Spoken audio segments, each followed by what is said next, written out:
The zoo hypothesis. The zoo hypothesis posits that there is technically advanced extraterrestrial life watching Earth but refraining from contact to allow for natural evolution, similarly to people observing animals in a zoo.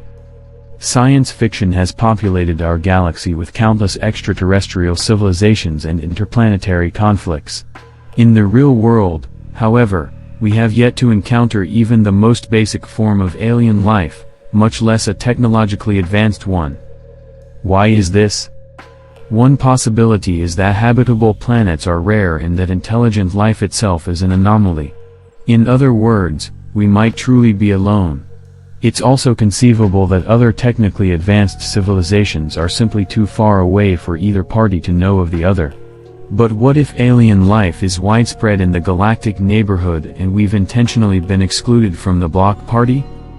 Behold the zoo hypothesis. What is the zoo hypothesis? The essential idea has been the subject of scientific and science fiction cosmology for decades, but MIT radio astronomer John Ball is often credited with laying out the hypothesis in 1973. In essence, the zoo hypothesis serves as a possible solution to the Fermi paradox.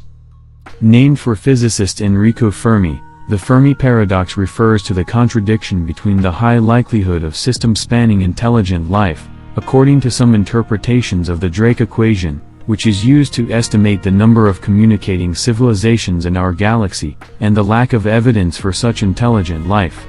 The aliens might be there, as the hypothesis suggests, and they might be intentionally hiding from us.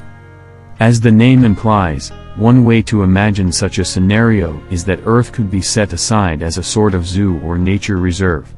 Perhaps the aliens just prefer to observe life in a closed system, or they could have ethical reasons for not interfering in our technological and cultural progress, akin to the Prime Directive from TV's Star Trek.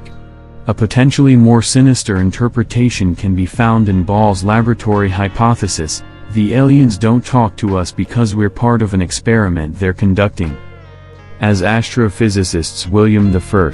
Newman and Carl Sagan explained in their 1978 paper Galactic Civilizations, Population Dynamics and Interstellar Diffusion, it's ultimately impossible to predict the aims and beliefs of a hypothetical advanced civilization. However, they stressed that such ideas are worthwhile and that they help us imagine less apparent social impediments to extensive interstellar colonization.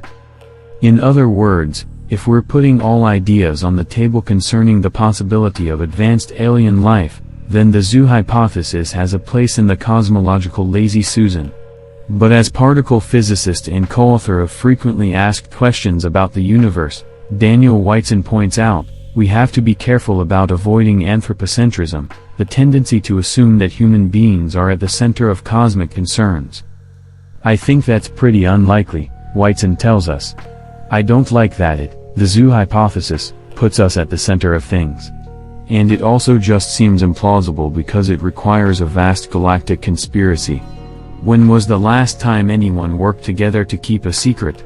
The best argument against having secret aliens visit the Earth is just that governments are not capable of maintaining secrecy like that, especially over decades. You might be tempted to argue that, well, we're talking about alien governments here and not human governments. But our contemplation of possible alien life is largely based on the only existing model we have, us. If we can't maintain vast conspiracies, then what chance do aliens have? I think it's very unlikely that aliens are somehow capable of that, though perhaps they are, Whiteson admits. I like that the zoo hypothesis, tries to answer this question in a whimsical, creative way. It's fun for telling a story, but it puts a lot of human motivations in the minds of these unknown aliens.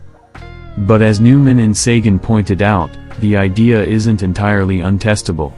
If we could one day detect alien communications, the zoo hypothesis would be falsifiable. The nonprofit group Messaging Extraterrestrial Intelligence, METI, advocates the creation and transmission of interstellar messages that could, in theory, let any cosmic zookeepers out there know that we would like to see beyond our enclosure.